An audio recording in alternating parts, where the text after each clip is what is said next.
Welcome to my channel Limelight Leaks. Please share and subscribe, and hit the bell icon for latest updates. We need a few things. Or at least, that's what worked for us before. Sitting in the tin spot with a whole bunch of guys that may or may not be scared to race in front of me. Big Chief has always been the heart of Street Outlaws. The racer who got everyone excited and made street racing fun to watch. But suddenly he disappeared. No warning, no reason, just gone. Since then, fans have been asking, what happened to Big Chief and why did he leave? Finally, we found out the truth, and it's not good news. Today, we're telling you the real story behind why he left. The rise of Chief. Every legend starts with love, hard work, and a dream that won't die. For Justin Shearer, better known as Big Chief, that dream made him the face of Oklahoma street racing and a star on Street Outlaws. Big Chief was born on December 9th, 1980 in Louisville, Kentucky. Life wasn't easy for him growing up. His dad died when he was very young, and his mom had to take care of him and his brother by herself. Life as a single mom was hard, but Big Chief's mom never gave up. She worked 2 jobs, went to nursing school, and still found time to be there for her kids. She became the strong one in the family, showing Justin what hard work and never giving up really looked like. When Big Chief was just 9 years old, something happened that would change his life forever. While other kids his age were playing with toys or sports, Big Chief found street racing. He would ride his bike to Old Route 66 just to watch cars speed by in secret races. The sound of loud engines, the smell of burning rubber, and the excitement of the crowd pulled him in right away. He didn't know it then, but this was the start of his future. In 1992, when Big Chief was 12 years old, his family moved to Oklahoma City. For Justin, this move wasn't just about a new house. It was a way into a much bigger street racing world. Oklahoma had one of the most active underground racing scenes in the country, and Justin was right in the middle of it. He watched, he learned, and soon he started dreaming of being behind the wheel himself. School was important, but racing was where his heart was. After finishing high school in the late 1990s, Big Chief knew he wanted to spend his life working with cars and racing. But dreams cost money, and Big Chief didn't come from a rich family. To get closer to his goal, he took jobs wherever he could find them. One of his first jobs was working at a gas station. It wasn't fancy, but it kept him around cars and gave him a way to save up money for his first real racing car. Later, he got a job at Midwest Street Cars, a well-known Oklahoma shop that sold car parts and racing stuff. This was like a big break for Big Chief. Now he was around people who lived and breathed racing. It was here that he started building his name and connecting with the people who would one day call him Big Chief. With enough savings and experience, Big Chief finally bought his first real racing car, a 1972 Pontiac Lou. This wasn't just any car. This was the car that would make him famous. He lovingly named it the Crow. The Crow wasn't fancy at first. Big Chief worked on it piece by piece, making it better with whatever he could buy. Over the years, the car became almost like family to him. Even after crashes and rebuilds, the Crow stayed his symbol of never giving up and staying strong. As Big Chief's skills got better, so did his reputation. On the racing streets of Oklahoma, people started calling him Big Chief, a nickname that stuck because of his leadership in the racing scene and his strong presence at the track. Long before Street Outlaws hit TV, Big Chief was already a legend in the local racing scene. His natural charm, raw skill, and pure love for the streets made him the perfect face for the show. But the real question is, how did a kid from Oklahoma rise all the way to become the star of Street Outlaws? Becoming a star. What happens when a hidden underground culture suddenly gets put in the spotlight? For years, Oklahoma City street racers lived in the shadows, building their cars in garages, lining up on back roads, and racing for pride, not TV cameras. But in 2013, everything changed. Street Outlaws hit Discovery Channel, and at the center of it all was one man who went from local legend to household name, Big Chief. By his 20s, Big Chief had already built a name for himself in Oklahoma City. He wasn't flashy. He wasn't the loudest trash talker, but he had something every racer respected. Being consistent, fast, and fair. When he showed up to a race, People knew he wasn't just there to win. He was there to represent the heart of street racing. That's what made him different. And that's exactly why a TV crew soon came knocking.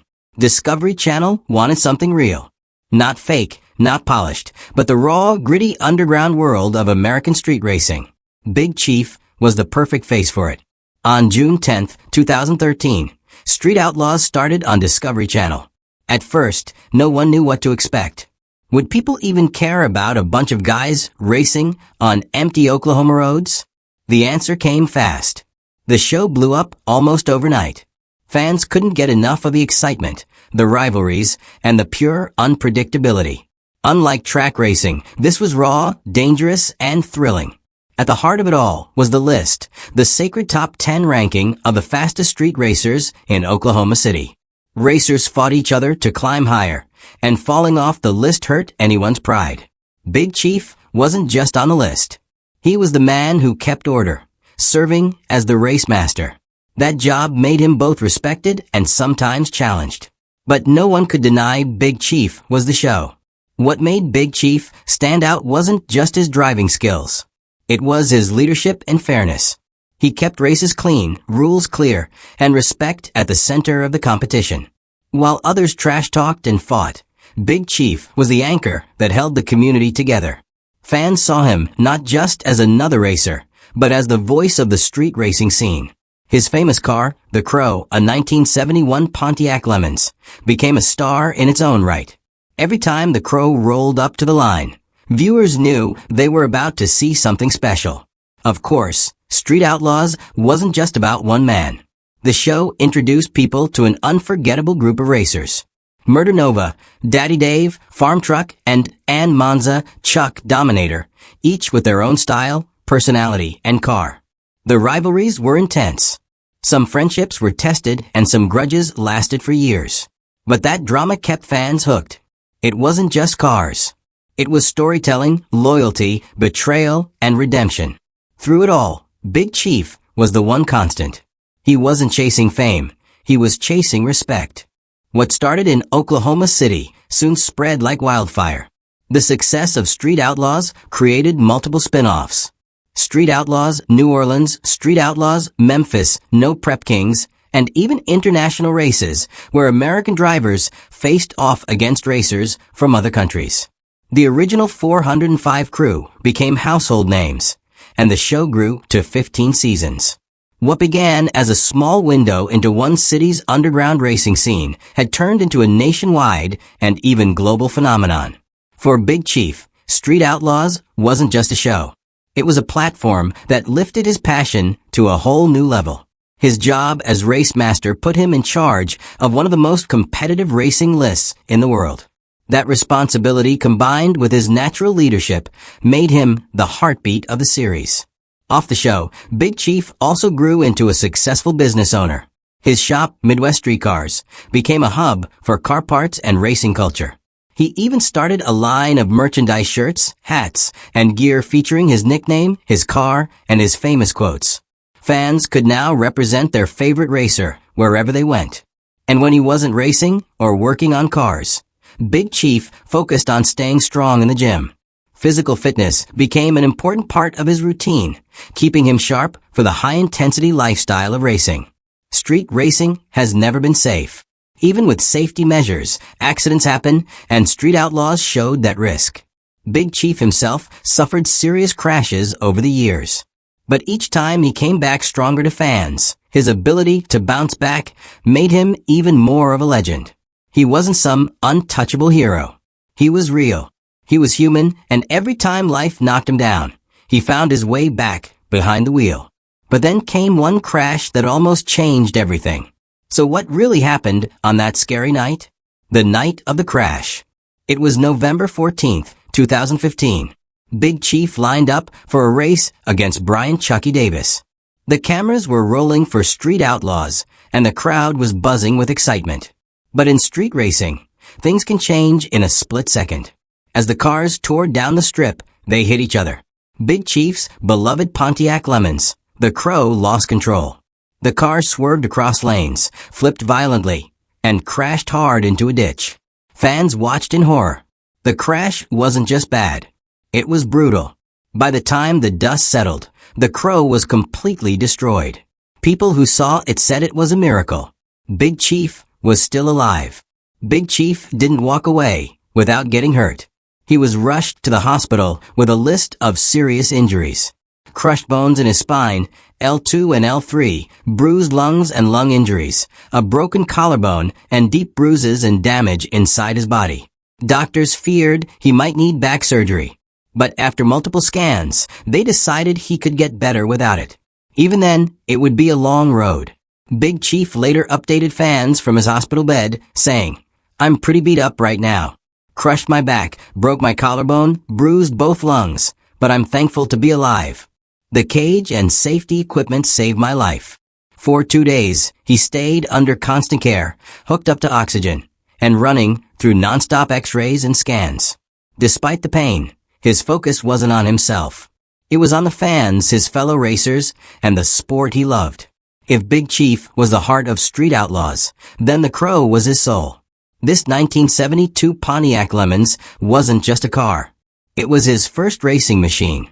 The car that carried him into the underground scene and the symbol of his career. The wreck totaled it beyond recognition. On Instagram, Big Chief shared a heartbreaking goodbye. He wrote, "The Crow gave up its life to save mine. My first car, my first love, my first addiction. There may be others after you, but you will always be the first." For fans, seeing the destroyed remains of the Crow was emotional. It wasn't just a car. It was part of Big Chief's story. The crash started a wave of debate. Street racing has always been risky, but Street Outlaws had taken it mainstream. Critics began asking, was the show making a dangerous culture look good? How many accidents and injuries would it take before someone didn't walk away? Was the thrill worth the cost? Some even pointed to other tragedies in the racing world, warning that cameras and safety crews couldn't erase the risks. But for Big Chief, the answer was simple. Racing was his life, and he wasn't about to give it up. Even while getting better, Big Chief showed his trademark toughness. He didn't complain. He didn't feel sorry for himself. Instead, he thanked fans for their prayers and promised to return stronger. This strength inspired many. Fans saw that beneath the helmet, Big Chief wasn't just a racer, he was a fighter. And just like he had rebuilt the Crow time and time again, he was ready to rebuild himself. Looking back, the crash of 2015 wasn't just a physical test. It was an emotional one. Big Chief lost his car, almost lost his health, and went through a very public split in his personal life. But through it all, he stayed true to who he was. A racer who loved the streets, loved the community, and loved the sport. Even without the Crow, he continued building, tuning, and racing. Fans rallied behind him. Not because he was unbeatable, but because he showed that setbacks don't define you, comebacks do. As his body slowly got better, Big Chief found himself fighting a different kind of struggle. Rumors. By 2017, fans began to notice changes in his personal life, causing questions and guessing. What was really going on behind the scenes? And what choices did Big Chief make that had everyone talking? The personal life of Big Chief.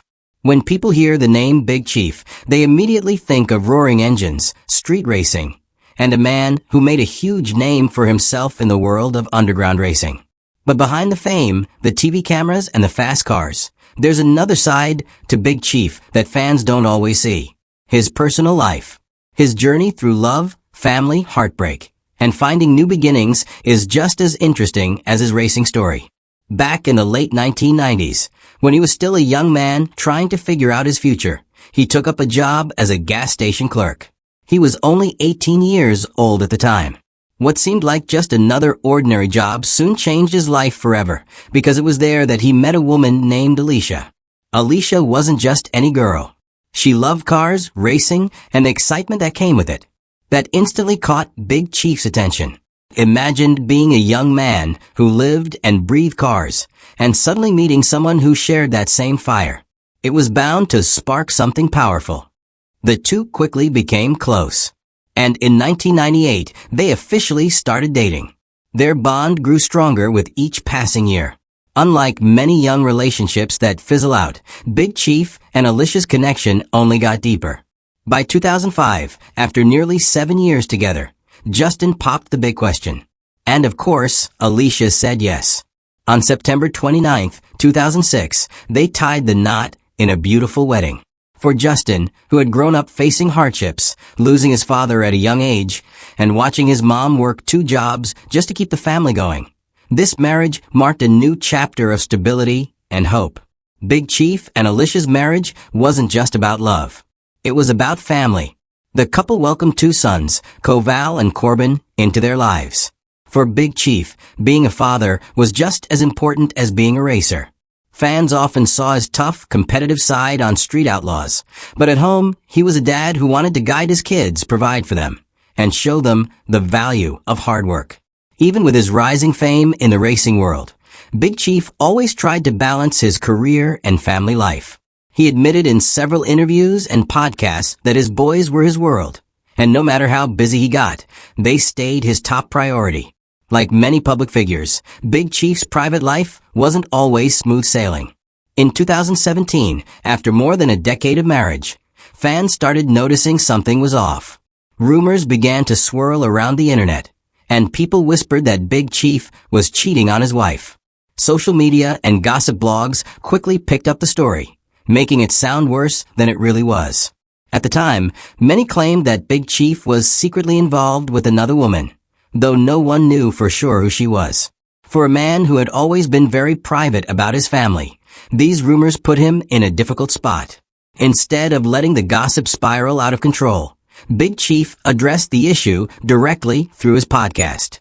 He set the record straight, explaining that the rumors only blew up because people had learned that he and Alicia were separating. He made it clear that the truth wasn't about secret affairs or cheating. It was simply about 2 people who had grown apart after years together. In his own words, he admitted, "It's no secret, obviously, that me and Alicia, my wife of 10 years, have been having trouble. Well, it's more than just trouble. We are actually getting a divorce, and that is happening." His honesty struck a chord with fans. Divorce is never easy, especially when kids are involved. But Big Chief wanted to be open and avoid letting false stories damage his family's dignity. He emphasized that despite the separation, both he and Alicia were focused on raising their 2 sons in the best way possible. Not long after the divorce news broke, fans began connecting the dots. The woman everyone suspected was none other than Jackie Brash. Jackie wasn't a random name in the racing world. She was a racer herself and a well-known member of Car Chicks, an organization that promotes women in motorsports. Jackie's love for racing started when she was just a little girl. Coming from a family of drag racers, she had been around cars and racetracks from the age of 8. That upbringing shaped her into a confident, skilled driver who could hold her own in a male-dominated sport. It's no wonder that she and Big Chief clicked. Both of them shared not only a passion for racing, but also an understanding of the lifestyle that comes with it. The long nights, the risks, the excitement, and the constant pursuit of speed. By 2018, Big Chief and Jackie made their relationship public. While some fans were initially critical, calling it too soon after his divorce, others saw how happy and comfortable he looked by Jackie's side. The 2 appeared together in various racing events, and Jackie often cheered for him at races, proving she was more than just a partner. She was part of his racing journey. One of the reasons Big Chief and Jackie's relationship drew so much attention was because it seemed like a perfect fit. Unlike Alicia, who supported Big Chief from the sidelines, Jackie was right there in the action. She knew the ins and outs of drag racing, the struggles, and the thrill. Even today, Big Chief and Jackie are often seen as one of racing's strongest power couples. But despite that, Big Chief suddenly vanished from the spotlight, leaving fans stunned and full of questions. Why did he disappear? And what really happened behind the scenes? Big Chief's disappearance from Street Outlaws. For years, fans tuned in to see Big Chief race, lead the 405 crew, and bring his fiery personality to the screen. That's why when he suddenly disappeared from the show, viewers were shocked and confused. What happened to Big Chief? Why wasn't he in the new seasons of No Prep Kings or America's List? Before filming for a new season began, Big Chief even posted on Instagram showing his prep for the races. Naturally, everyone assumed he'd be there as usual. But when the episodes aired, Chief was nowhere to be found. His Instagram bio still mentioned Street Outlaws, so fans were left scratching their heads. Was he removed from the cast? Did he quit? Nobody knew for sure. The absence created a storm of speculation online. Fans started digging up old drama, pointing to his clashes with other racers as possible reasons. One of the biggest theories was an altercation with fellow racer Precious during the filming of America's List. According to several sources, things got heated in the very first episode of the season. The argument reportedly involved not only Precious and Big Chief, but also his girlfriend, Jackie Brash. Precious was allegedly unhappy with some of the new rules, which sparked the conflict. While many fans didn't think one fight was enough reason for Chief to step away, after all, he was a cornerstone of the show, others believed he felt disrespected and underappreciated by both producers and cast members. Footage of the argument eventually surfaced online, fueling even more rumors. But Chief wasn't going to let speculation control the narrative. He took to YouTube and posted a nearly hour-long video explaining his side of the story. In his video, Big Chief revealed that the real reason behind his absence wasn't about personal beef.